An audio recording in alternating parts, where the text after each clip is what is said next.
एक दिन मैं अपने बच्चों को अपने घर में पढ़ा रही थी। बच्चे मिट्टी में खेलते कूदते धूप में चलते फिरते थे। मुझे अफसोस हुआ, सवाब की नियत पर इन बच्चों को यहाँ पर इकट्ठा किया। फिर इन बच्चों को प्यार से समझाए, बच्चे पढ़ोगे लिखोगे तो आगे बढ़ोगे, अपने वतन का नाम रोशन करोगे। फिर ये बच्चों ने मिलकर हमारे साथ ये झोंपड़ी बना लिया। मैं यहाँ पर 3 साल से बच्चे और बच्चियों को झील झोंपड़ी में पढ़ा रही हूँ।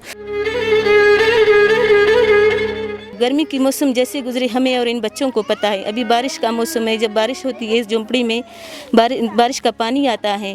बिजली तो वैसे ही हमें नहीं है और यहाँ पे उठने बैठने की सहूलत ही नहीं है। मैं मेहनती कशीदा लगाती हूँ इन बच्चों के लिए, कापी पेंसिल वगैरह इस तरह की चीज़ लेकर देती हूँ। मैं चाहता हूँ कि ये बच्चे पढ़ लिख कर आगे बढ़े, अपने वतन का नाम रोशन करें। मैं अपनी मदद आप इनको पढ़ा रही हूँ। मैं चाहती हूँ कि प्राइमरी स्कूल इनके लिए फराहम करें।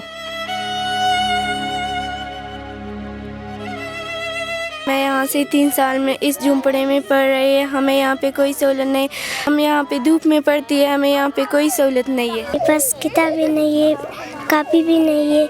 मैं डॉक्टर बनना चाहती हूँ।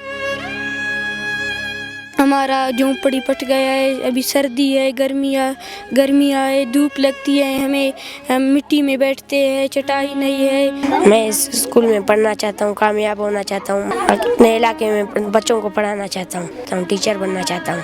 My name is Mohammad Rayyan. My father name is Mohammad Akram. I live in Sunni Khuzdar. I read in class nursery.